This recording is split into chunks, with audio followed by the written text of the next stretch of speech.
Donc, nous allons démarrer donc la deuxième conférence de cette journée qui s'intitule « Les stratégies pour rendre les tarifs du tourisme africain plus accessibles ».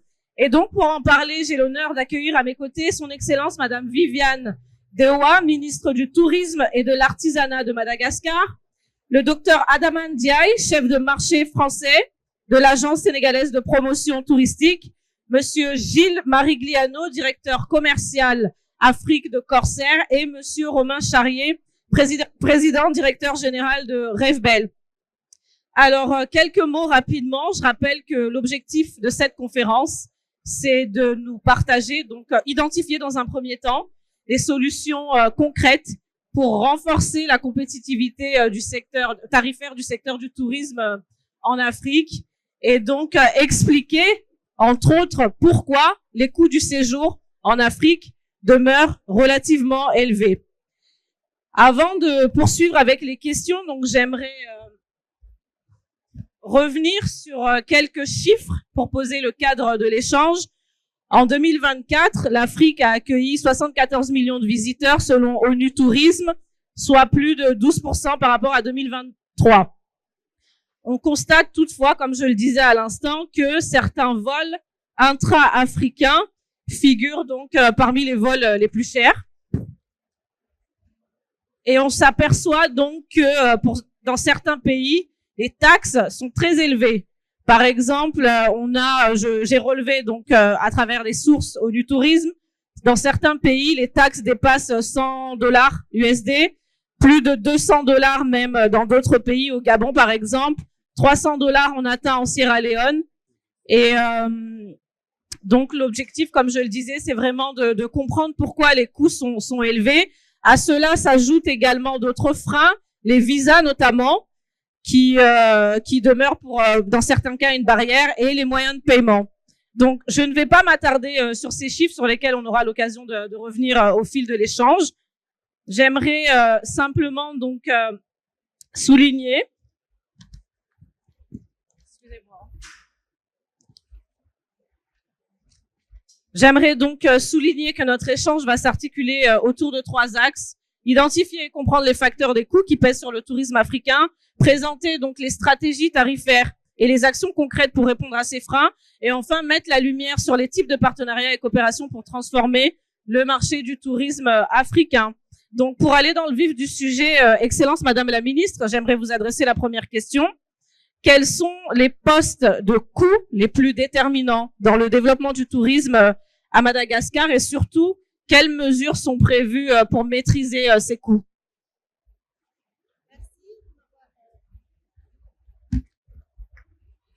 Merci de m'avoir donné la parole, et bonsoir à tout le monde. C'est un plaisir pour moi d'être ici avec vous, et puis un réel plaisir aussi de se mettre autour dans cette salle pour discuter ensemble comment augmenter le nombre de touristes en Afrique et aussi réduire le coût.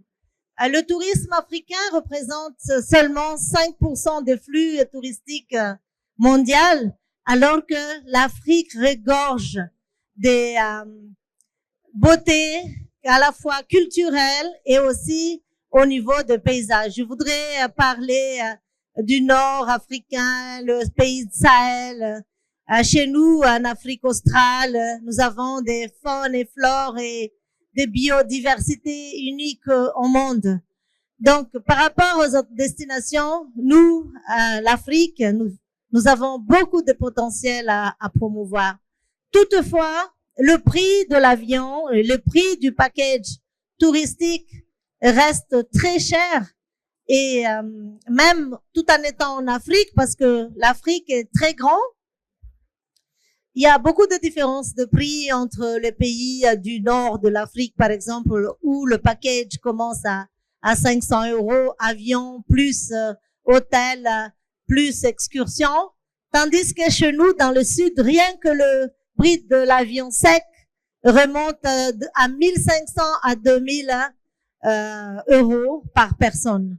Donc, justement, nous sommes là, comme vous avez mentionné tout à l'heure, rien que les taxes coûtent cher, et dans certains pays, c'est la moitié du prix de l'avion. Par exemple, chez nous, à Madagascar, le prix du carburant est 30 fois plus cher que les îles voisines. Donc, du coup, les compagnies aériennes, Corsair est là, hein, ils vont s'approvisionner sur leur carburant sur les îles voisines. Donc, presque toutes les compagnies aériennes, sauf Air France, fait le vol direct. Par contre, les autres, ils font faire escale sur les îles voisines.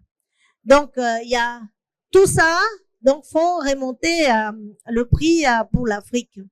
Il y a aussi le question offre rapport qualité-prix, parce que par rapport au prix pratiqué et les offres aussi des produits chez nous en Afrique, certains produits laissent encore à désirer, ce qui freine aussi l'arrivée des touristes et suivant les offres et la demande également.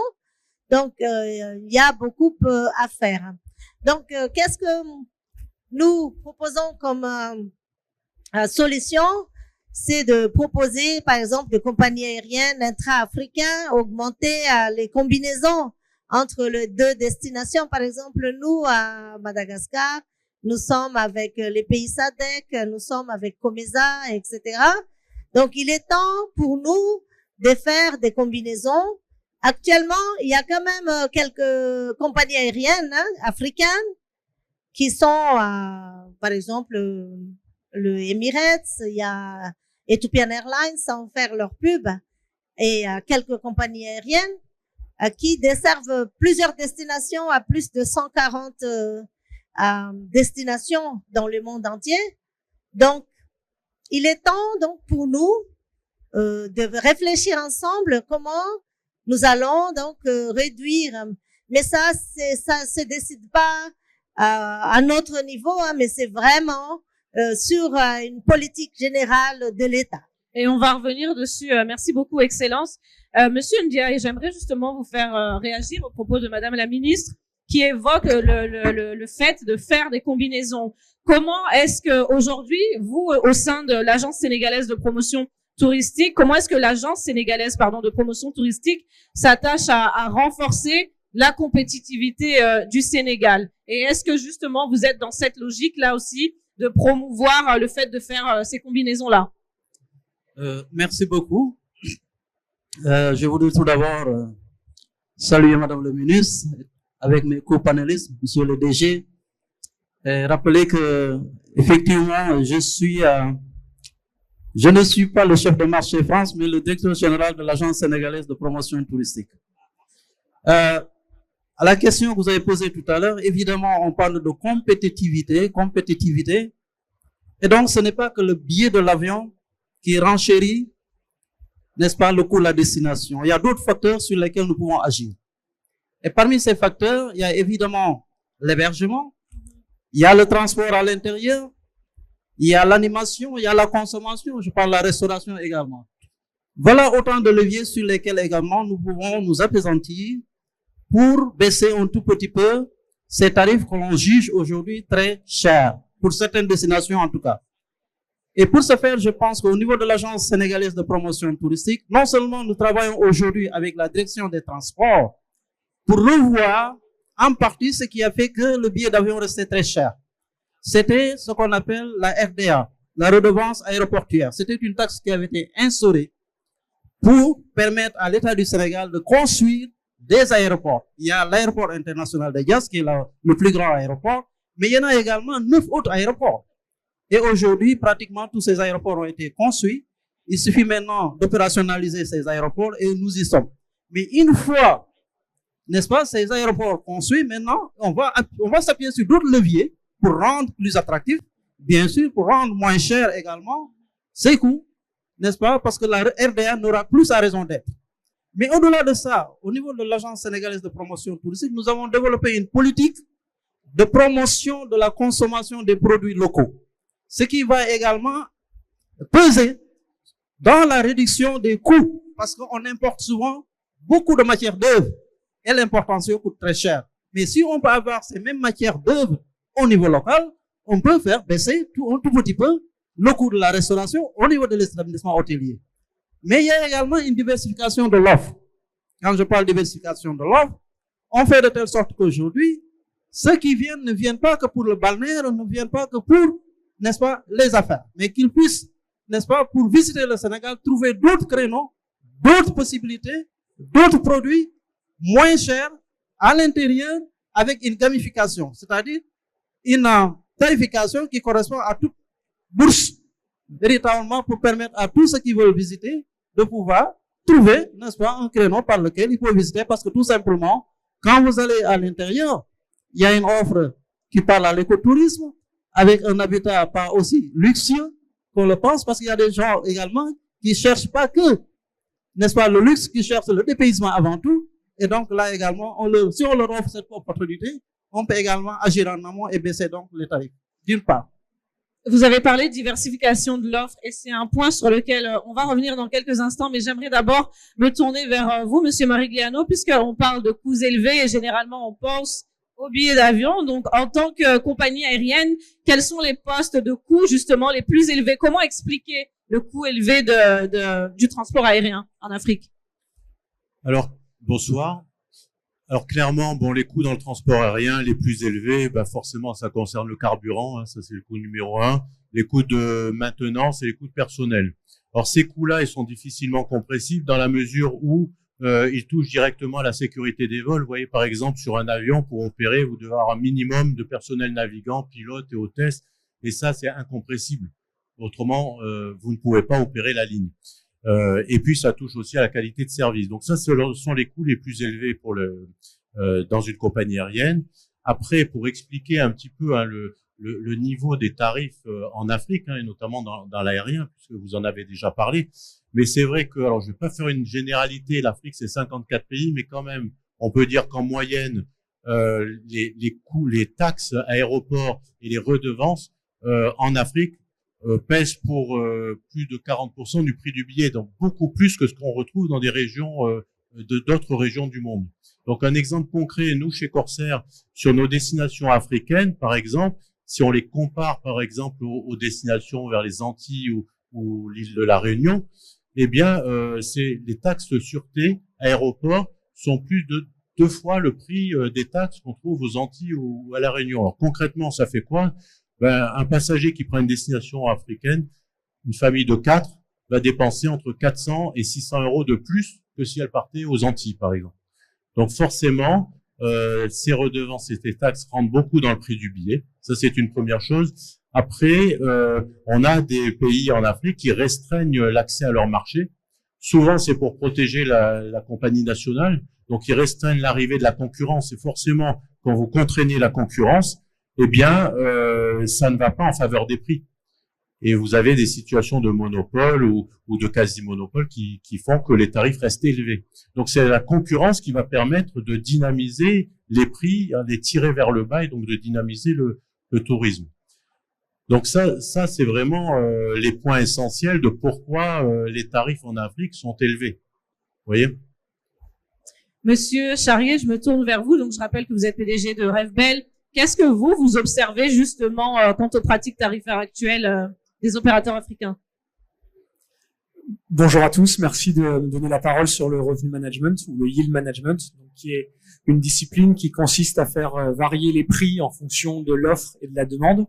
Et donc un prix élevé, là puisqu'on parle des prix élevés en Afrique, il peut y avoir 2 explications. Soit la personne qui a fait le prix l'a mal fait et l'a positionné très haut alors qu'il n'y a pas de demande. Donc, il aurait plutôt intérêt à le baisser pour attirer du monde, soit il n'y a pas beaucoup d'offres. Et donc, c'est ce que tu disais. Là, s'il y a des marchés en Afrique qui sont restreints au niveau de l'offre, eh bien, forcément, les avions sont pleins et les compagnies aériennes n'ont aucun intérêt à baisser les tarifs, indépendamment des coûts qu'ils peuvent engendrer, que ce soit les coûts de carburant ou les coûts des taxes. Si l'avion est plein, bah, les prix vont monter naturellement. Donc ça c'est ce qu'on constate en Afrique. Après, il n'y a pas, comme vous disiez, il n'y a pas que l'aérien, il y a aussi toute l'offre d'hébergement, toute l'offre de transport interne, toute l'offre de la restauration. Alors, avant la restauration, les touristes vont choisir l'aérien, puis l'hébergement, probablement les transports ensuite locaux, mais c'est les 2 premiers qui vont rentrer dans le budget vacances. Et là, ce qu'on va constater en Afrique, c'est exactement ce qu'on va constater dans tous les autres pays, c'est que Il y a des opérateurs qui ont déjà compris le fait de faire varier les prix en fonction de l'offre et de la demande. Donc, ils vont avoir un prix différent en fonction des périodes. Pendant les périodes scolaires où les touristes peuvent venir, les prix vont être peut-être un peu plus élevés. Et puis, quand il y a un peu moins de monde, les prix vont diminuer. Il y a encore des opérateurs qui ne pratiquent pas cette tarification dynamique. Donc, en période de faible demande, les prix élevés vont freiner le peu de demande qu'il pouvait y avoir. Et donc, ils perdent de l'argent parce qu'ils n'ont pas suffisamment de volume. Et en période de très forte affluence, là où finalement les prix pourraient être un peu plus élevés pour se récupérer sur les périodes de faible affluence, ils ne le font pas. Et donc, en termes de rentabilité pour ces opérateurs, c'est pas bon d'avoir ce pricing, ces prix flat.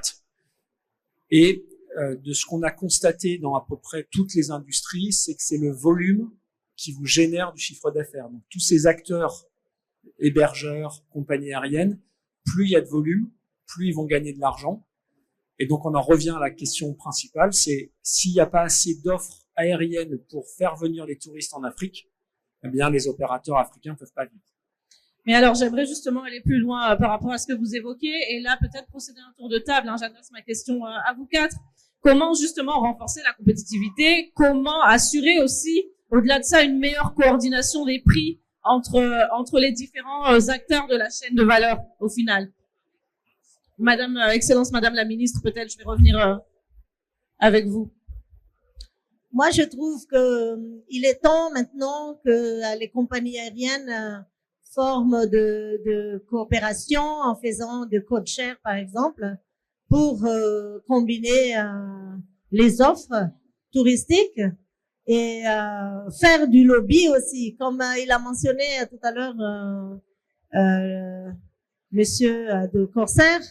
Il y a certains coûts qu'on ne peut pas compresser, mais il est temps que tout le monde, en fait, soit conscient en baissant, ne serait-ce que si tout le monde diminue à 5% chacun des composants du package, je pense qu'on fera déjà des efforts par rapport à ça.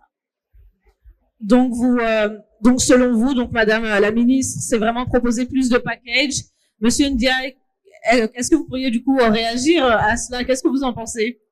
Oui, je suis tout à fait en phase, beaucoup plus de package, mais bon, comme vous le savez très bien, hein, c'est un milieu très concurrentiel, et donc on va obliger les compagnies à baisser leur coût ni à coopérer avec X ou Y.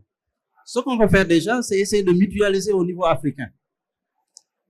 Air Mali, Air Sénégal, Air Côte d'Ivoire, je crois qu'on gagnerait davantage à construire une compagnie forte, n'est-ce pas, avec beaucoup plus d'avions et une contribution majoritaire des États. Ça peut déjà aider à mutualiser, mais également aider également à agir politiquement, je dis bien politiquement, sur certains leviers pour baisser le coût du transport. Mais au-delà de ça, il y a également un autre aspect, c'est que aujourd'hui, si l'on regarde bien la configuration des vols, on se demande qui desserve l'Afrique, qui transporte l'Afrique. C'est un problème. Et donc, là également, il y a des efforts. C'est des efforts politiques. Il faut avoir le courage de le dire, qui consisterait donc à ce que nous, États africains également, que l'on travaille davantage à nous mettre ensemble, à créer des compagnies, n'est-ce pas, des multinationales même, je dirais, parce qu'on n'y est pas arrivé. Je sais qu'il y a une compagnie comme cette compagnie-là qui lie le Togo et autres, qui ont réussi à le faire. En dehors de Ethiopian Airlines, aujourd'hui, on n'a pas Askai qui a commencé et qui marche très bien. Nous pouvons également faire la même chose au niveau de l'Afrique de l'Est, au niveau de l'Afrique de l'Ouest, et ensuite, maintenant, essayer de voir comment on peut mutualiser davantage. Ce serait déjà une très bonne piste. Il y a également le fait que, tout à l'heure, j'ai appris que Corsair, par le président de Corsair, que le coût du carburant, c'est Sarge Carburant, hein, c'est ça, qui est très cher. À ce niveau-là également, nous avons des possibilités politiques encore une fois, parce que je pense que moi là, la solution devrait être politique d'abord. Elle viendrait de ce créneau-là. C'est fait de telle sorte que, mais c'est en Afrique qu'on produit le pétrole. La source qui ravitaille ces avions, mais c'est le carburant africain. Pourquoi on ne travaillerait pas à baisser, n'est-ce pas, cela? Mais bon, ça également, c'est à un niveau politique, très stratégique d'ailleurs. Et je pense que si nous voulons faire de l'Afrique une destination tout entière, il faudrait qu'on apprenne à travailler ensemble, tout simplement. Merci, Monsieur Ndiaye. Du coup, on reviendra tout à l'heure sur cette question des partenariats, notamment des politiques à mettre en place pour pouvoir répondre à ces freins. Mais j'aimerais avant revenir sur la question de la diversification, puisqu'il est question de ça.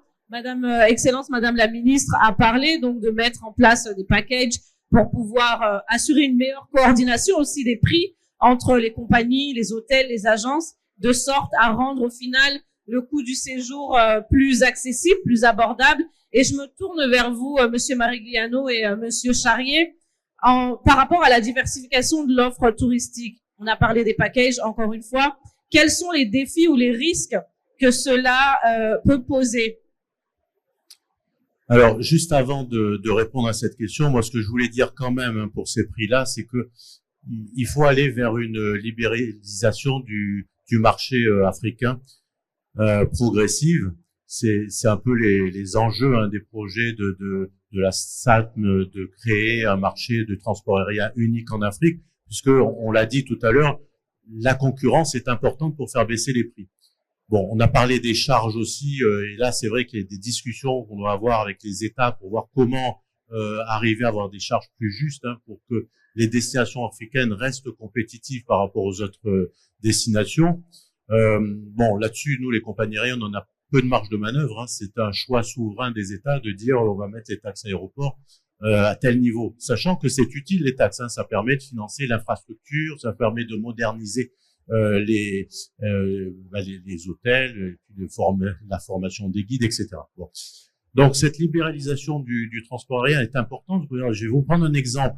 Nous, on est arrivé sur le Bénin à la demande du président Talon, qui voulait justement développer son tourisme. Il a un gros projet touristique. En 2 ans, on a fait baisser sensiblement les prix. C'est arrivé, il y a une situation de monopole. Corsair est arrivé, on a fait baisser les prix. En 2 ans, on a induit plus de 30% de croissance en termes de volume de passagers. En 2 ans, simplement en baissant les prix. Donc, quand on parle de libéralisation, d'accès à la concurrence, forcément, ça a tout de suite un effet sur le prix. Donc ça, je pense que ça, c'est un sujet essentiel. Et puis ensuite, vous parliez de diversification, c'est-à-dire les packages. Bien entendu, il faut travailler sur toute la chaîne de valeur. Je dirais que dès qu'on va travailler sur des packages avions plus hôtels, enfin avec plusieurs opérateurs, forcément pour nous, les compagnies aériennes, ça va augmenter nos coûts de distribution. Donc, ça va aussi un petit peu complexifier notre offre. C'est vrai que c'est plus facile de vendre un billet d'avion sec que tout un package avec plusieurs partenaires. Néanmoins, effectivement, je suis complètement d'accord. Et surtout en Afrique, vous avez une grosse partie de la clientèle qui veulent des produits de bout en bout, des produits complets.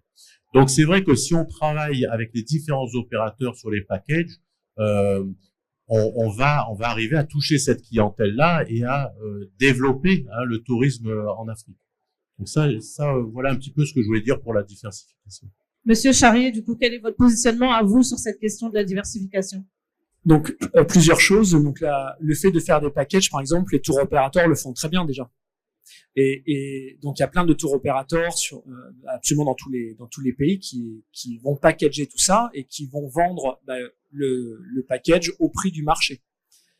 Mais vraiment, pour moi, la chose importante, c'est que s'il n'y a pas suffisamment d'offres, si vous avez un seul avion par jour qui dessert le pays et il y a 200 places, cet avion, il va être plein tous les jours. Il n'y a aucune raison que la compagnie aérienne, parce que ça ferait plaisir au pays, baisse ses tarifs, elle va perdre de l'argent. Les compagnies aériennes, elles ont besoin de rentabilité. Donc, le seul moyen que les tarifs baissent, il y a effectivement la concurrence, mais c'est simplement d'augmenter l'offre. Si au lieu d'avoir un avion, il y en a 10, eh bien là, il y a des avions qui risquent de partir vite. Donc, forcément, les tarifs vont baisser. Et plus il y aura de volume, plus on va gagner de l'argent. Et c'est ce que vous avez fait sur le Bénin avec l'augmentation de 30%. Donc, ça, c'est le premier enjeu, c'est de faire en sorte qu'il y ait plus de possibilités aériennes pour apporter du trafic. Et ensuite, sur les tours opérateurs, ce que l'on va constater aussi, c'est que ça peut tirer les prix vers le bas, mais aussi pour les opérateurs, pour les hôteliers, pour ceux qui organisent des excursions, et que ça peut les mettre à risque parce que les prix sont vraiment très bas. Donc il y a un compromis à trouver entre les différentes taxes qui font que les coûts augmentent.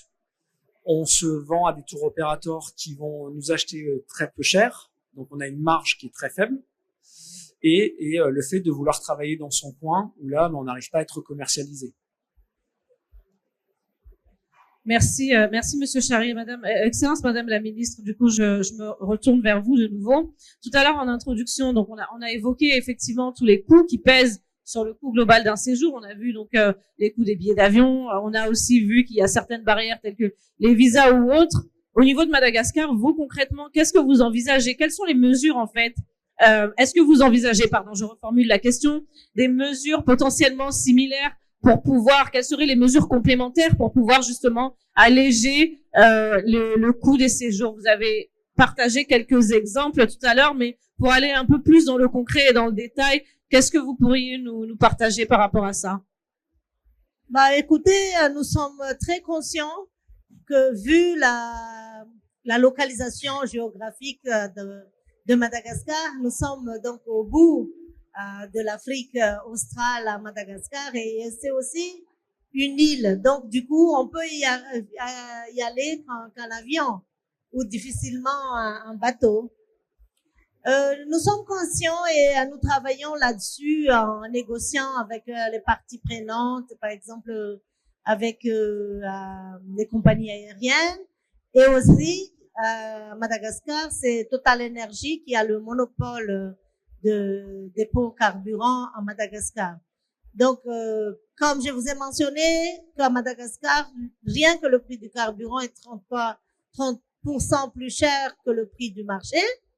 Donc, nous sommes là pour parler, essayer de négocier comment faire en sorte de réduire ces prix de composants dans les billets. Il y a aussi les taxes chez nous coûtent très très cher. Et au niveau des offres hôteliers, je pense que on travaille beaucoup donc avec le marché européen, le marché français. Donc nous sommes aussi conscients de tout ça. Donc tous les jours, hein, c'est aussi notre champ de bataille d'essayer de diminuer ces coûts afin d'attirer plus de nombre de visiteurs à Madagascar. Monsieur Ndiaye, du coup, concrètement, encore une fois, à votre niveau, quelles seraient donc les stratégies vraiment à mettre en œuvre pour pouvoir réduire les coûts?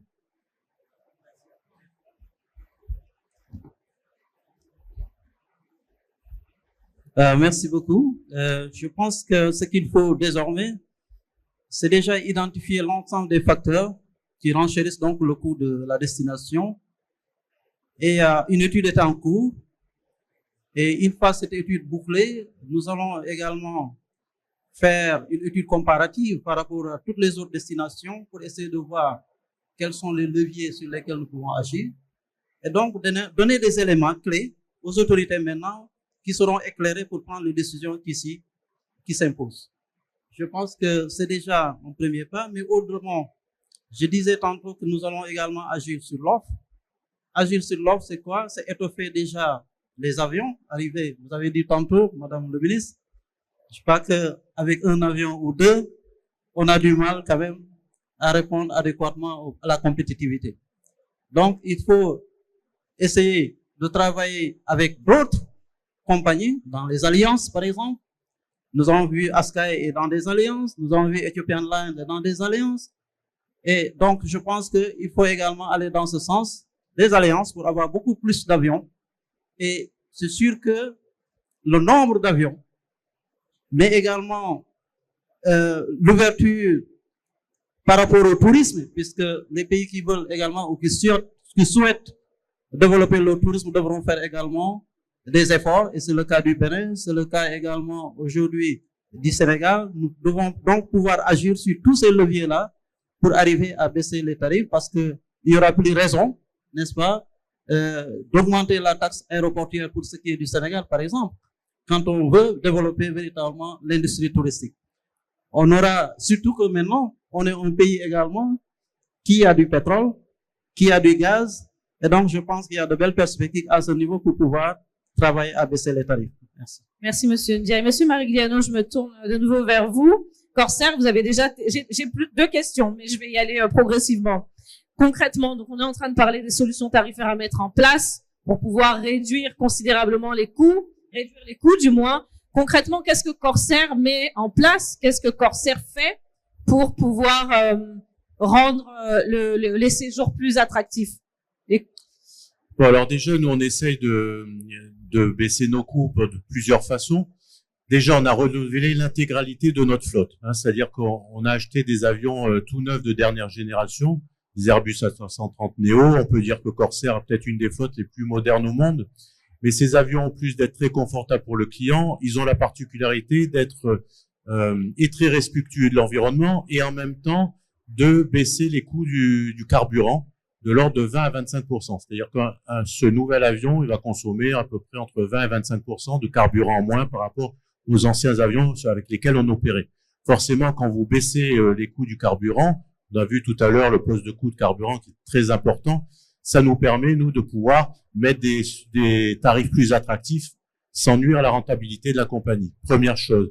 Deuxièmement, et puis je me tourne vers mon collègue, spécialiste du yield management, mais c'est le lot quotidien de Corsair et des compagnies aériennes en général d'être très pointu sur toute la partie yield management. Il est important d'optimiser la recette par vol et donc de proposer les tarifs les plus en adéquation avec la demande, avec la saisonnalité, avec le marché. Donc ça aussi, ça nous permet, avec un yield management pointu, de pouvoir positionner des tarifs plus attractifs. Ensuite, on va travailler sur la segmentation de marché, puisque si on parle du tourisme, par exemple, vous avez des tourismes de loisirs, du tourisme d'affaires, ils n'ont pas tous la même sensibilité au prix. Et donc, on va pouvoir positionner peut-être des tarifs un peu plus élevés pour le tourisme d'affaires et garder les très bas tarifs pour le tourisme de loisirs. Voilà ce que nous, la façon de répondre à ça, à ces coûts-là, qu'on essaye de diminuer par nos propres moyens, dans la mesure où les coûts dont on a parlé tout à l'heure, les redevances et taxes aéroports, on a très peu de moyens d'action là-dessus, si ce n'est de travailler main dans la main avec les États pour arriver à des solutions moins chères, quoi. J'aimerais aller donc plus loin sur cette question, toujours avec vous, Monsieur Marigliano. Aujourd'hui, Corsair dessert principalement donc des destinations africaines. Est-ce que Corsair a réussi donc à équilibrer les comptes sur ces destinations africaines et concrètement, quelle est la stratégie à venir? Alors, je dirais oui. Globalement, Corsair se porte très bien d'un point de vue financier. Donc, alors, on ne dessert pas que l'Afrique. On dessert les Antilles, la Réunion, l'océan Indien. Donc, on va dans beaucoup de pays.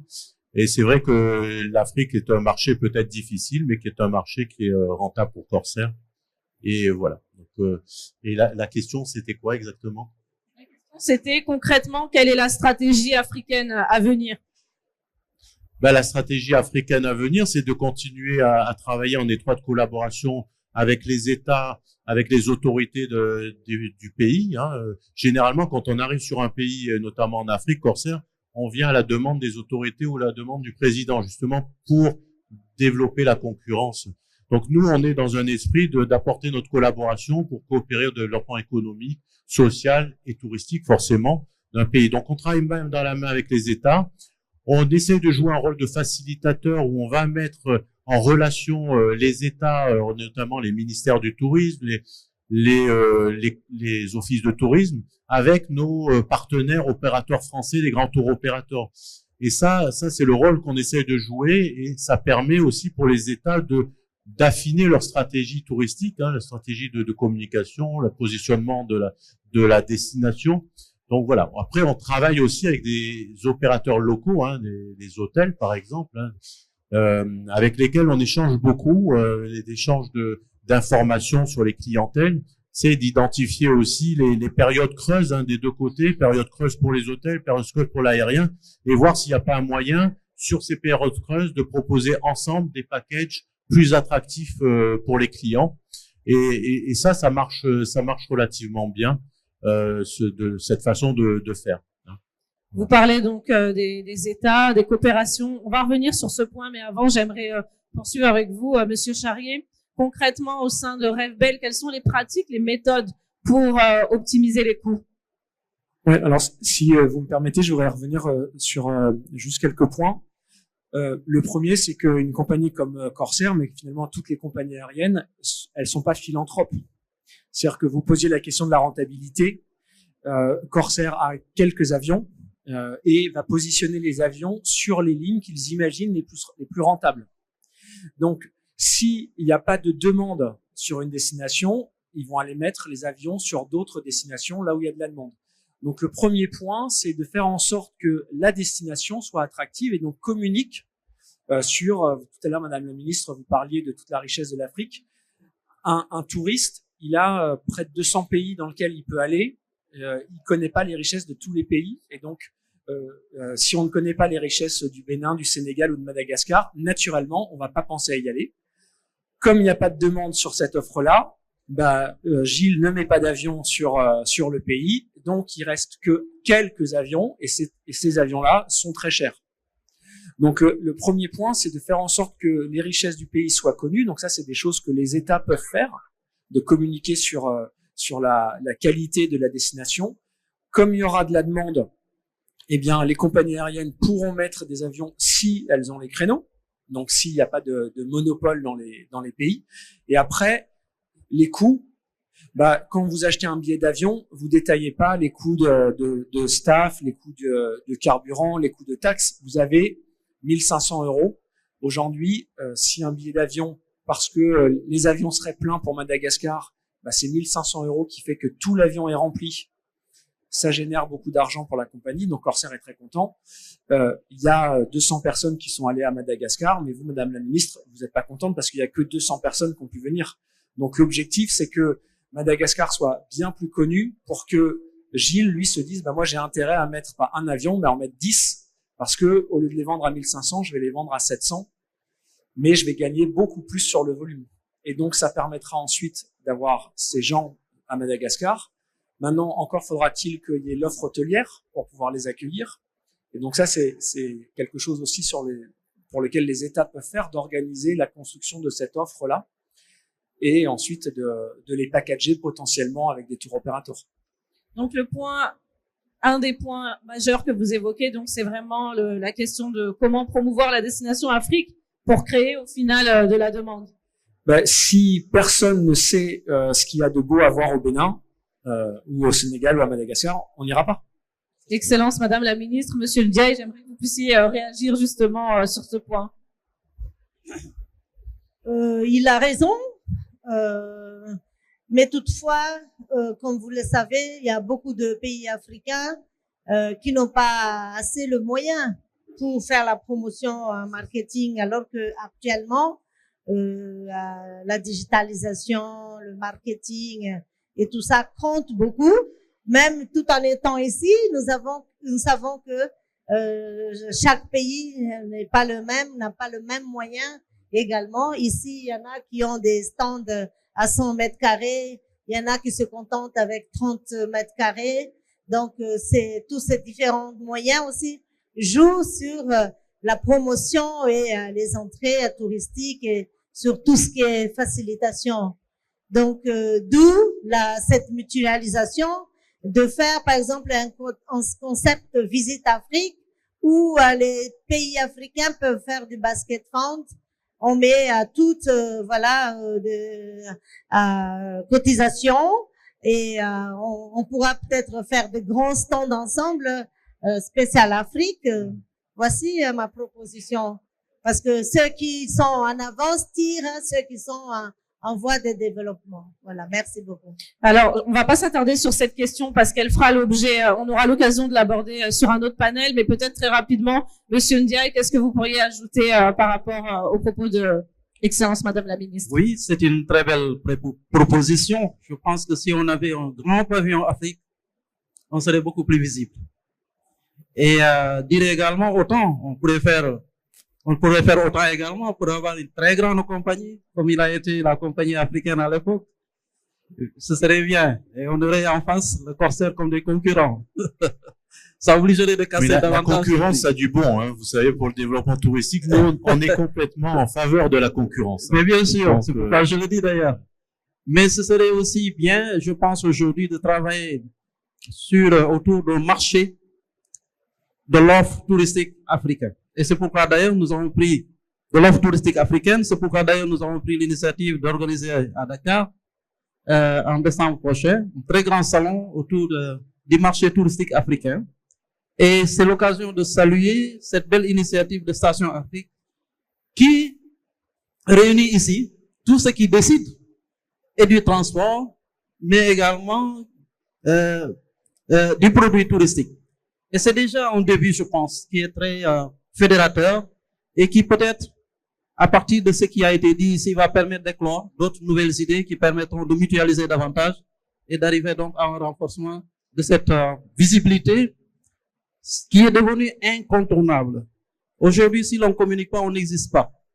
Et je pense que l'effort que nous devons faire, nous également, au niveau du marché africain, c'est de travailler davantage à être plus lisible et donner toute la palette de l'offre africaine, la rendre plus accessible également, et le digital est là pour nous le permettre. Je pense que, dans ce sens déjà, nous travaillons sur une plateforme unique pour le Sénégal qu'on appelle Sénégal One ou Sénégal en un clic, où vous pourrez tout simplement visiter le Sénégal en miniature et trouver tous les bons plans qui vous permettront de connaître véritablement ce qu'il y a à voir. Et c'est dans ce sens qu'on va inviter également tous nos autres partenaires à aller dans ce sens.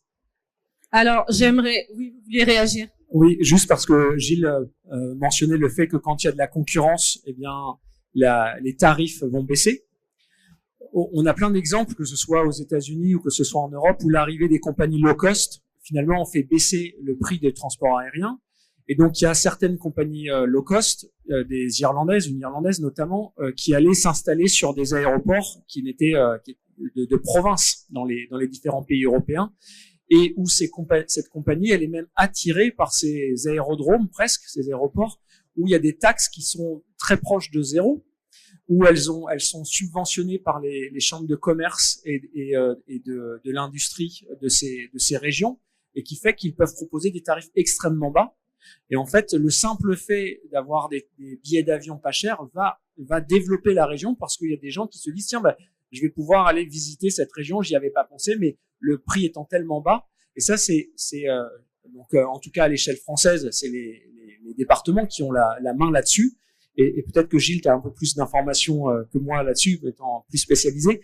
Mais il y a des régions qui se développent grâce à cette compagnie Ryanair, par exemple. Et ça, c'est possible de le faire ailleurs. Alors, j'aimerais poursuivre donc rebondir sur la question de la coopération, parce que vous avez évoqué tout à l'heure, Monsieur Ndiaye, donc la mise en place d'un marché touristique africain. Et pour aller plus loin, donc dans la continuité de ce que vous évoquez, Madame la Ministre, dans une logique régionale, quel partenariat stratégique développer vous souhaiteriez-vous au niveau de Madagascar, développer pour pouvoir renforcer pour pouvoir, comment dirais-je, je reformule, excusez-moi, pour pouvoir optimiser les coûts du séjour et optimiser quelle stratégie, quel type de partenariat vous, au niveau de Madagascar, potentiellement, vous envisagez? Parce que tout à l'heure, donc, Monsieur Marigliano a parlé, donc, d'une coopération, notamment avec les États. Monsieur Ndiaye a évoqué, donc, un marché touristique africain. Quels sont, selon vous, aujourd'hui, les types de partenariats et quel type de partenariat Madagascar envisage pour pouvoir répondre à ces questions-là? Moi, dans mon ministère, je travaille étroitement avec les compagnies aériennes, que ce soit au niveau du marketing de la destination. Par exemple, on fait beaucoup de Duc Tour, on fait beaucoup de promotions en partenariat et avec le soutien de ces compagnies aériennes. Baisser le coût aujourd'hui, comme on avait mentionné tout à l'heure, c'est par rapport à l'offre et la demande. Et quand on voit l'augmentation de fréquence, on pourra donc réviser ou même le compagnie aérienne même pratique de différents prix, comme il a dit avec les yield management. C'est en haute saison, tout le monde en profite, et en basse saison, on peut trouver vraiment des tarifs très intéressants. Donc voilà ce que je fais. De toute façon, en tourisme, moi, je mise beaucoup sur la collaboration de compagnies aériennes. D'ailleurs, nous, à Madagascar, on a une convention avec Corsair pour la promotion de maïs, par exemple, dans la destination de Madagascar. Depuis un an, on a travaillé là-dessus et on a une hausse de 30% cette année grâce à cette coopération ensemble. Donc, moi, je pense que aujourd'hui, nous sommes tous réunis ici dans cette salle, les pays africains, je répète encore, sans cette solidarité, sans cette mutualisation. Imaginez-vous, l'année prochaine, on va se mettre dans un endroit où Visite Africa et après, c'est aux clients de choisir quel pays ils vont visiter. Mais croyez-moi, même les ministres de 54 pays, nous ne sommes jamais réunis ensemble. Donc, vous voyez, c'est pour nous les Africains, comme on a dit quand on a fait une réunion chez l'Union européenne, Union africaine, c'est que nous savons faire le saut à la perche. Nous connaissons tous les pays ici en Europe, sans que nous, entre Africains, on se connaisse pas. Mais nous, dans la salle, personne connaît qui et qui. Donc, commençons par ça d'abord. Hein? Nous, on connaît tous Paris, mais vous êtes jamais venus à Madagascar. Moi non plus, je suis pas venu. Donc, il est temps pour nous de nous rapprocher entre pays africains. Comment voulez-vous développer l'Afrique? Alors, comme j'ai mentionné en début de mon intervention, nous avons une richesse inouïe. Vous voyez, tout ce qui est safari, les Big Five et tout ça, personne n'a ça dans le monde entier. La Chine, par exemple, n'a que le panda, hein, et les autres pays, à quel animal fétiche, mais nous, on a tout, on a les oiseaux, on a tous les animaux inouïs, uniques. Dans ce monde, chez nous, à Madagascar, on a beaucoup de plantes endémiques et tout ça. Mais il est temps pour nous, Africains, de se mettre ensemble. Voilà, convention, voilà. J'appelle à cette solidarité. C'est l'union qui fait la force. C'est ça, c'est notre expression africaine, ça. Donc, allons, ne parlons pas. L'année prochaine encore, on va se mettre ici, on va faire, voilà, on va réciter à tous les titres thématiques et tout ça. Mais allons à l'action, c'est ça. Entre les idées et tout ça, et les autres, ils sont là. Pour nous, les compagnies aériennes sont là, tous les acteurs sont là. On parle de cette année de l'intelligence collective et tout ça. Allons commencer par l'action en sortant d'ici. Qu'est-ce que nous allons faire? Next step, c'est quoi? Donc, voilà. Merci. Merci beaucoup. Alors, je me tourne de nouveau vers vous, Monsieur Marigliano et Monsieur Charrier.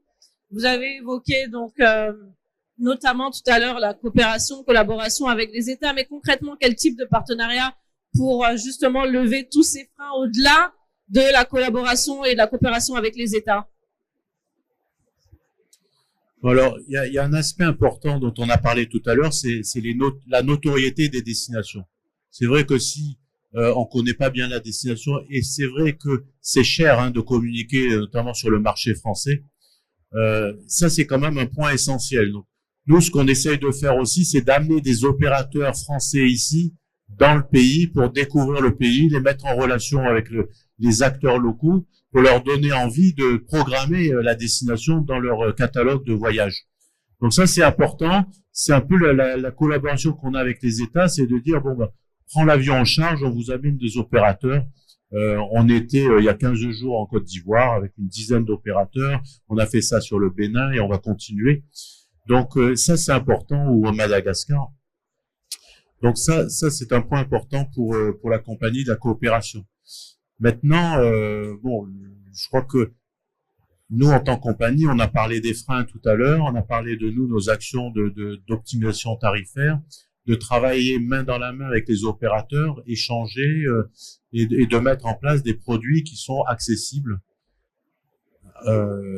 Mais c'est vrai qu'à la fin, il faut faire aussi un peu rêver les gens avec des beaux stands, et peut-être cette mutualisation-là dont vous parliez, Madame la Ministre, c'est vraiment l'idée, parce que de mettre en commun les budgets de communication, ici, un stand coûte très cher, ici à l'EFTM.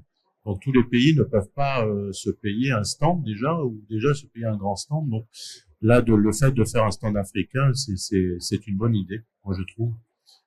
Voilà. Donc nous Corsair, on est là, on essaye de mettre des prix attractifs. On sait que chaque fois qu'on arrive dans un pays, on fait baisser sensiblement les prix, et ça a toujours un gros effet sur le volume de passagers qui va dans le pays.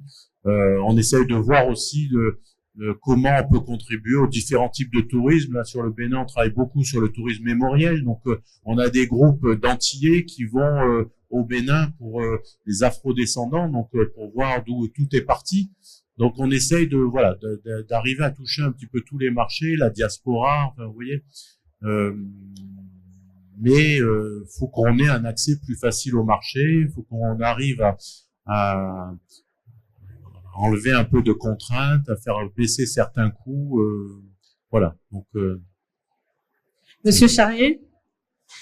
Mais donc tout à l'heure, effectivement, on parle de la communication sur toutes les beautés qu'il y a dans le pays. Il y a quelque chose aussi qui est possible, à mon avis, à faire au niveau de l'État, c'est de coordonner donc l'offre hôtelière, l'offre aérienne et puis l'offre de transport au sein du pays. Et ça, il faut une personne, un arbitre, un organisateur, parce que si tout d'un coup Corsair décide de mettre 50 avions par jour, il faut loger ces gens. Il faut ensuite que ces personnes puissent voyager en train, en bateau, en avion, en vol local. Mais il y a besoin de développer aussi cette offre d'hébergement, de développer l'offre de transport au sein du pays, pour que l'expérience de ces nouveaux voyageurs soit correcte et que eux soient les ambassadeurs du pays. Et donc ça, tout doit progresser en même temps. Donc dans des pays où le tourisme est là depuis des dizaines et des dizaines d'années, c'est maintenant à peu près équilibré. Il y a sur Paris, il y a à peu près autant d'avions qu'il faut pour alimenter l'ensemble des hôtels. Donc ça c'est à peu près équilibré. Maintenant, si on voulait développer complètement une région, il faut que tout progresse en même temps. Et là, c'est le cas pour les pays en Afrique. C'est l'offre hôtelière doit monter, l'offre aérienne suivra, parce qu'on aura bien communiqué sur les beautés à voir dans ce pays. Alors, avant de laisser la parole au public pour laisser place aux questions, j'aimerais adresser une dernière question, Monsieur Ndiaye, et peut-être une question à laquelle vous pourriez aussi réagir, Excellence Madame la Ministre. Aujourd'hui, on a la ZLECAf. Comment est-ce que le Sénégal et Madagascar également pourraient donc tirer profit de la ZLECAf pour pouvoir renforcer l'attractivité du tourisme? Je pense que ce qu'il faut déjà, c'est de travailler, comme l'a si bien dit tout le monde aujourd'hui, à saisir ces instances qui sont déjà des outils qui permettent de fédérer des synergies et à s'engager davantage dans la mobilisation aussi bien de nos ressources que dans la création d'événementiels qui nous regroupent. Et au-delà de ça également, je pense qu'il y a d'autres structures par zone, par aire, par zone, je dirais, c'est ça, zone Afrique Est, Afrique de l'Ouest et autres. Et ce qui nous manque aujourd'hui, c'est le fil conducteur au niveau de l'animation à la fois économique. Il y a des instances, mais l'action des populations n'est pas suivie par les politiques. Je reviendrai toujours aux politiques. Et ça, c'est un gros problème. Mais au-delà de ça également, je pense que ce qu'on peut faire, c'est de s'inspirer déjà de ce qu'il y a ici, à travers cette organisation qui réussit à l'étranger à fédérer tous les Afriques autour de thématiques très sérieuses. Et je pense qu'on doit pouvoir s'inspirer de tout ça pour faire de l'Afrique pas une destination, je dirais unique, mais une destination unique mais plurielle. Plurielle parce qu'il faut arriver à faire de telle sorte que l'on arrive à créer des réseaux à partir d'une seule entrée à pouvoir visiter d'autres pays. Et travailler davantage sur les questions des visas.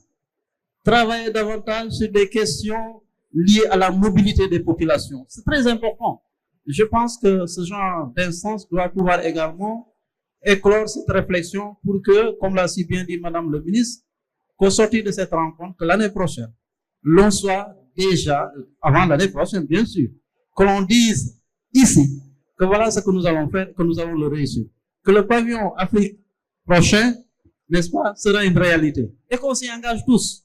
Voilà autant d'actions que nous pourrions prendre, nous pourrions, comment dirais-je, essayer de mettre en place pour faire tout ce qu'on appelle ZLECA et autres, n'est-ce pas, des instances décisionnelles, je ne dirais pas décisionnelles, parce qu'il faudrait que ce soit décisionnel également, que les États y adhèrent, mais quand même des instances qui permettent véritablement d'augurer de très belles perspectives pour notre union. Mais encore une fois, donc je reviens sur ma question, parce que on a des initiatives, encore une fois, telles que la ZLECAf, qui ont pour ambition justement de faciliter toutes ces, enfin comme vous l'avez souligné, hein, vraiment les échanges, la circulation et autres. Et comment justement, au niveau du Sénégal, vous pourriez tirer profit de cette initiative pour renforcer encore l'attractivité du tourisme? Déjà, on est là.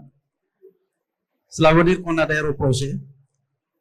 Ensuite, maintenant, on tend la main aux autres. Nous souhaitons que déjà, l'année prochaine, qu'on ne parle pas de stand du Sénégal, mais qu'on parle de pavillon Afrique, et que le Sénégal ne serait qu'un tout petit département dedans.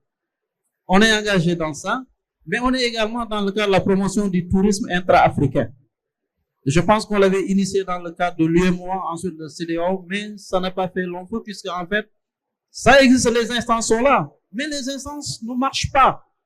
Qu'est-ce qu'il faut? Il faudrait qu'au niveau de nos agences individuelles, nos agences par pays, que nous prenions le courage d'aller travailler avec les autres. Nous l'avons fait avec le Cap-Vert, nous l'avons fait avec la Gambie, nous l'avons fait avec la Mauritanie, à travers un salon que nous avons créé ensemble, qui s'appelle le Satolic, Salon du tourisme littoral et de la croisière. Et nous l'avons organisé à Dakar. Pourquoi pas demain faire le FESPACO ou autre chose? Non pas une affaire, un événementiel uniquement burkinabé, mais quand même un événementiel sous-régional africain. Vous voyez? Alors, je pense que même par zone, que ce soit pour le Maghreb, que ce soit pour l'Afrique de l'Est ou par, on pourrait quand même arriver à de très grands ensembles qui travaillent dans le cadre de la production de très grands événements d'envergure. Effectivement, vous avez parlé tantôt du maïs, mais voilà une opportunité qui s'ouvre à toute l'Afrique. Mais qu'est-ce qu'on fait pour le renfler? Rien. Alors, donc, Madame le ministre, moi, je suis très content que vous-même, en tant que ministre, vous, n'est-ce pas, donniez la voix pour dire qu'il faut aller vers ces ensembles-là. Et au niveau du Sénégal, on est très ouvert à ça. Nous sommes prêts à travailler avec nos parents ivoiriens, nos cousins ivoiriens, de la même façon que nous le faisons avec nos amis gambiens. Merci. Madame la ministre, peut-être avant de laisser la parole au public, du coup, dans la continuité de ce qu'évoque Monsieur Ndiaye, comment tirer profit de ces initiatives pour pouvoir renforcer l'attractivité du secteur touristique à Madagascar? Au fait, je suis très contente qu'on parle des ZLECAf parce que c'est un sujet, il est temps pour nous de penser intégrer le tourisme comme un pilier sectoriel. Nous, à Madagascar, le développement économique est porté par 15% du PIB par le tourisme. Et les autres pays, hein, comme le Seychelles, ils sont à 50% du PIB porté par le tourisme. Donc, il est temps pour nous, par exemple, pays africains, de penser déjà à la libre circulation entre nous, les 54 pays de l'Afrique. Je pense que c'est déjà en cours. Il y a certains pays qui ont déjà ouvert leurs frontières, certains pas encore. Et il y a aussi la création, par exemple, de zones spéciales économiques, tourisme. Pourquoi pas créer une chaîne hôtelière africaine où on fait appel à ouvrir, par exemple, de capital pour les Africains et les investisseurs potentiels. On n'a qu'à faire des chaînes hôtelières où à chaque pays on va, il y a une chaîne hôtelière qui s'appelle X, où les gens, ils seront comme ça, ils seront à l'aise partout où ils vont aller. Il va y avoir des standards hôteliers africains qui sont présents dans le pays. Donc, je crois beaucoup aux ZLECAf, mais comme j'ai mentionné tout à l'heure, tout dépend de nous. C'est notre initiative. Et moi, je rêve vraiment de voir un jour où tout le monde fait ensemble cette visite africaine, où je pense que les partenaires vont nous suivre aussi. Parce que, par exemple, même qu'en termes de compagnies aériennes, il y a combien de compagnies aériennes qui vont faire la destination Afrique. Donc, si on fait qu'un seul stand, par exemple, j'aurai qu'un sponsor. Mais si nous faisons ça ensemble et on va avoir au moins une vingtaine de compagnies aériennes.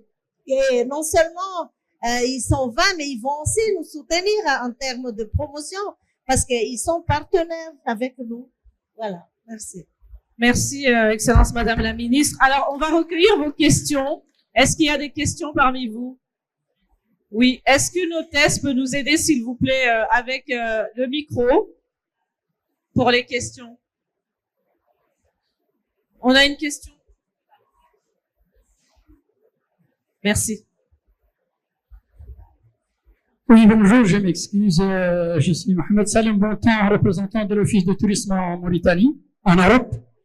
Je ne sais pas si ça va être une question ou une félicitation de ce que je viens d'entendre. La proposition proposée par la ministre et monsieur le directeur. Au lieu de faire connaître le monde à l'Afrique, faites-nous connaître l'Afrique nous-mêmes. Il est temps que je saisis l'occasion pour vous dire que c'est une occasion qui m'a fait plaisir quand je l'ai entendu. Je suis le premier à poser la question, c'est pour dire que nous maintenons cette idée, mais les écrits restent, mais les paroles s'envolent. Il est temps que ça s'exécute, qu'on l'écrit, qu'on le fait. C'est ça qui peut nous faire connaître. Le jour où on y entre nous, chacun connaît ce qu'il y a dans notre pays, le monde viendra. Ne vous en faites pas, le monde viendra. Mais au lieu de s'occuper des autres, occupons de nous-mêmes. Félicitations pour ces idées que je participe au nom de la Mauritanie. Merci. Merci, monsieur, pour votre contribution. Est-ce qu'on a une question? Ou une contribution? Oui, bonjour à l'assistance. Je m'appelle Abdoulaye Sadia. Je représente une agence de voyage, un voyage à Libreville. Je vais aborder dans le même sens de monsieur. Franchement, son Excellence, toutes mes félicitations pour cette belle intervention. On en avait vraiment besoin parce que l'Afrique regorge d'énormes potentialités qu'il faut mettre en valeur. Et j'espère qu'au sortir de cet événement, Monsieur Ndiaye et vous allez vous mettre ensemble pour vraiment mettre en valeur ces belles idées. J'avais une question aux représentants de Corsair. Nous avons vu qu'il y avait une longue absence de Corsair à Dakar. Récemment, on vous a vu avec le directeur général d'Air Sénégal. Certainement, vous êtes en train de profiler des conventions d'Interline ou de Codeshare. Est-ce que Corsair envisage de revenir sur le tarmac de Blaise Diagne? Merci. Merci pour votre question. Vous voulez que je réponde, c'est ça? Oui. Bon, alors, on était sur le Sénégal il y a quelques années, et puis on a dû partir pour laisser de la place à la compagnie nationale. Tout à l'heure, quand je parlais de l'accès au marché africain, c'est aussi dans ce sens-là. Bon, on a rencontré Air Sénégal. Vous savez, on est une compagnie qui avons 45 ans d'âge, spécialisée dans la maintenance aussi des avions. On a vraiment une expertise technique chez Corsair. Et c'était un peu dans ce cadre-là de voir, ils opèrent des Airbus A330-900 comme les nôtres, donc de voir comment on pouvait collaborer pour toute cette partie de technique de maintenance. Voilà. Après, je dirais que la stratégie de développement du réseau de Corsair, elle passe par l'Afrique et que nous sommes toujours prêts à étudier toute opportunité pour aller dans des pays africains. Voilà ce que je voudrais dire sur le Sénégal et puis sur le reste d'ailleurs. Est-ce qu'on a une autre question, contribution, madame? Bonjour à tous et félicitations à tous les panélistes. Madame, moi, c'est Madame Sow. Je suis agent de voyage spécialisée dans le maïs au Sénégal. Et Son Excellence, Madame la Ministre, je suis très honorée de faire partie de cette assemblée. Et une petite contribution, c'était en tant que femme ministre, invitez vos collègues ministres du tourisme à Madagascar et faites le premier pas. Et je vous assure, si vous les invitez, vous allez quand même avoir le résultat. Invitez-les et je suis sûre qu'ils vont venir. Je vous remercie. Merci, madame, pour votre contribution. On a une question.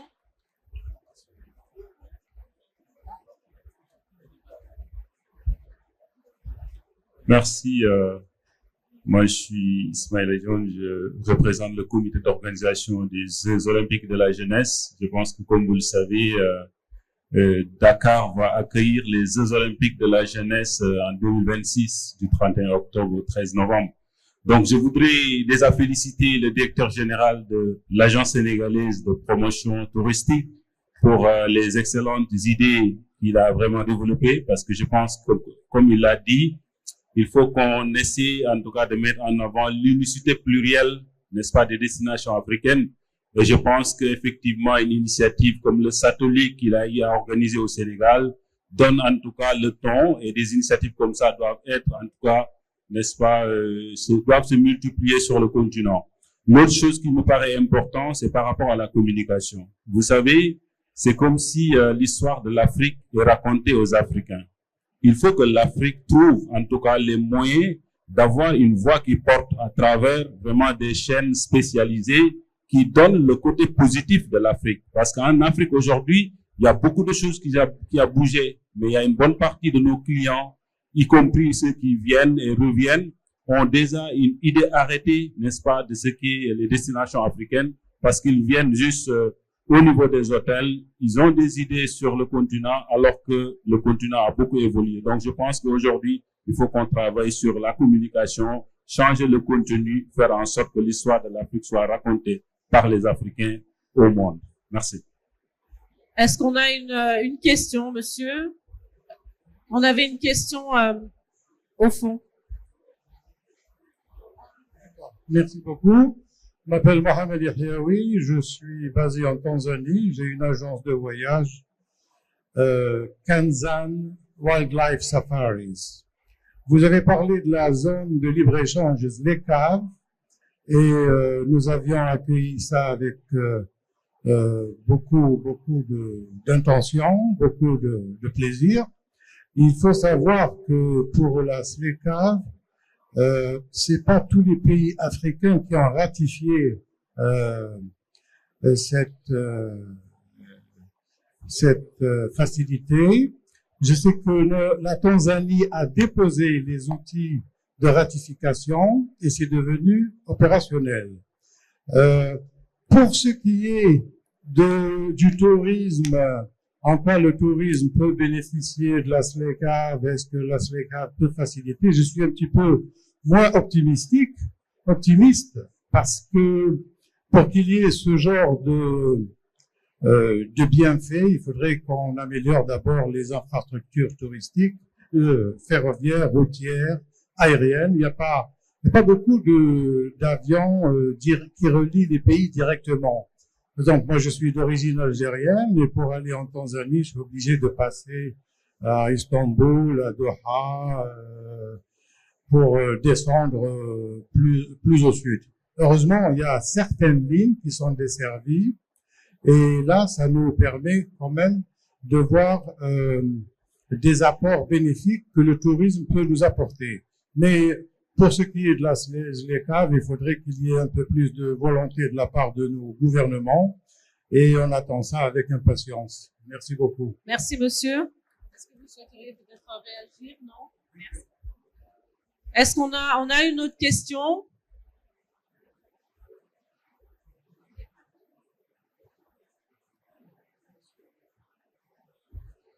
On a une question au fond. Bon, bonsoir. Là, ça va être une question pour l'océan Indien, Madame la ministre. Donc, tout à l'heure, il parlait de communication. Il s'avère que moi, je suis caméraman, et donc j'ai un petit penchant pour la communication, ok. Et notamment en océan Indien, je filme beaucoup de kitesurf, Maurice, oui, et dans l'île de Rodrigue. Et je prends un exemple parce que je sais que vous avez commencé aussi le kitesurf à Madagascar. À Togo. Ok. Le kitesurf, c'est un très grand vecteur de communication. Il y a le Maroc avec Darla, et Darla s'est fait connaître qu'avec le kitesurf. Et le kitesurf, c'est les réseaux sociaux. En fin de compte, la communication ne coûte pas si cher que ça. Par contre, il faut avoir des très bons communicants, il faut avoir des très bonnes photos, et parce que maintenant, là, si avec les réseaux sociaux, ça fait baisser le coût de la communication. Et voilà, juste pour vous dire que vous avez, je sais que en plus ce sont mes potes de Rodrigue et de Maurice qui collaborent à votre à cette compétition de kitesurf. Voilà. Donc juste pour finir dire que maintenant il y a les réseaux sociaux, mais il faut qu'il y ait des jeunes qui s'en occupent parce que déjà moi je suis vieux, ça va trop vite. Donc il faut des jeunes. Et là ça peut aller très très vite. Merci. On a une question derrière, au fond.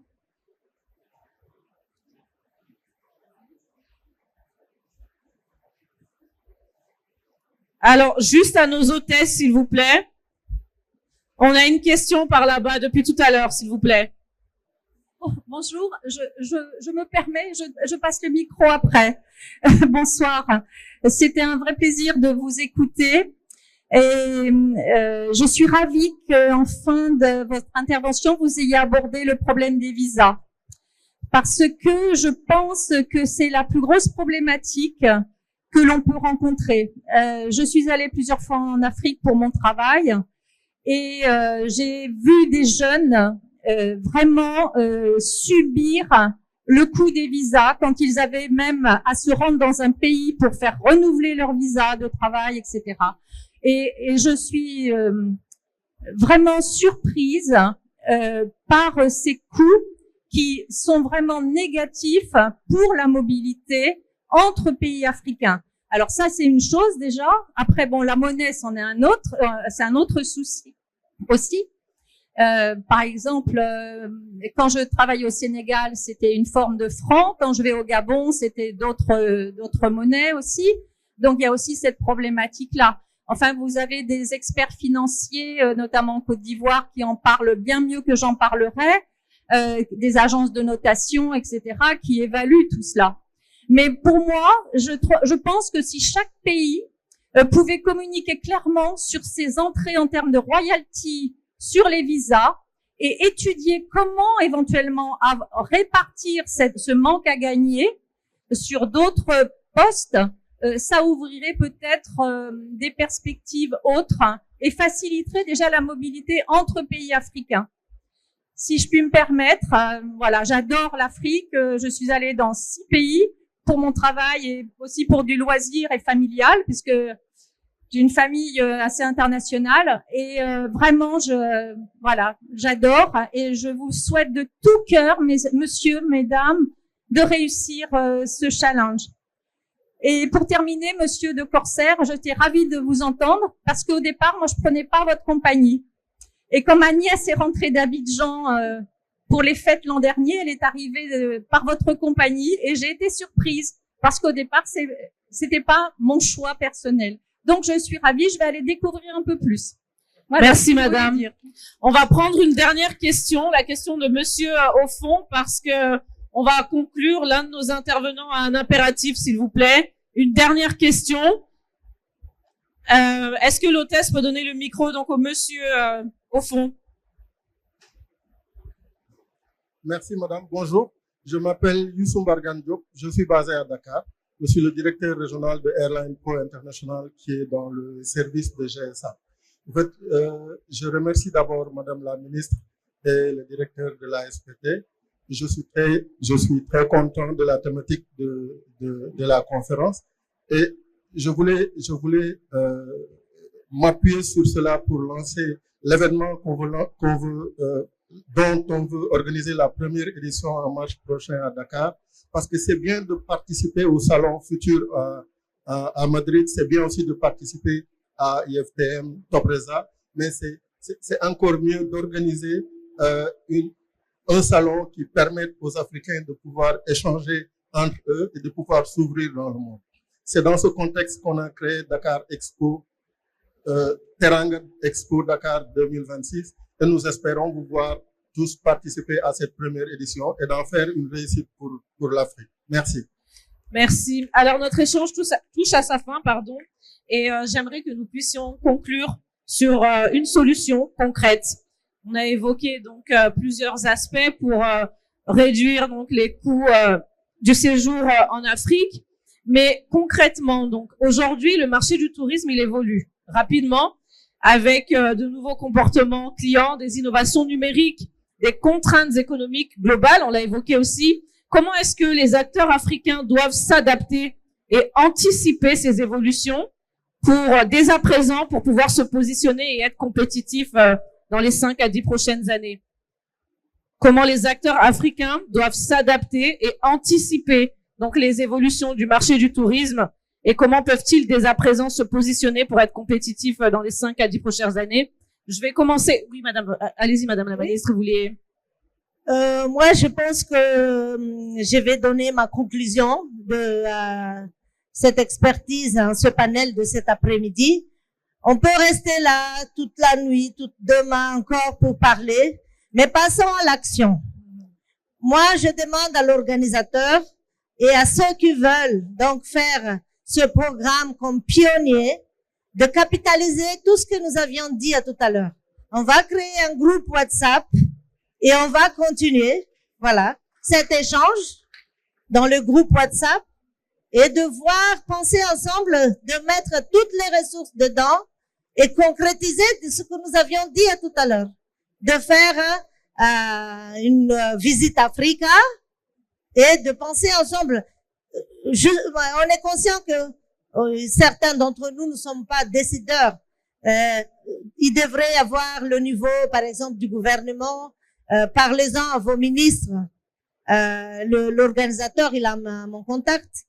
Pour parler ensemble de ça, mais entre nous, les techniciens, on peut se mettre ensemble sur un groupe WhatsApp. On va créer ça aujourd'hui. On va appeler Visite Africa et on va avancer sur la concrétisation de ce que nous avons parlé. Parce que plusieurs fois dans ce panel comme ça, on parle et dès qu'on se quitte, on passe à autre chose et tout ça. Mais si nous sommes engagés, allons faire cet essai. C'est passionnant. C'est pas difficile. Toutes les bonnes idées, toutes ces grandes entreprises, ceux qui ont fait leurs épreuves dans la vie, ça a commencé par les idées et on concrétise par l'action. Merci beaucoup. Donc, vous encouragez la réflexion collective. Monsieur Marigliano. Ben, moi, je dirais que avant d'essayer de développer l'exceptionnel, il faut délivrer le basique, hein, donc aux pays africains de réduire leurs contraintes administratives.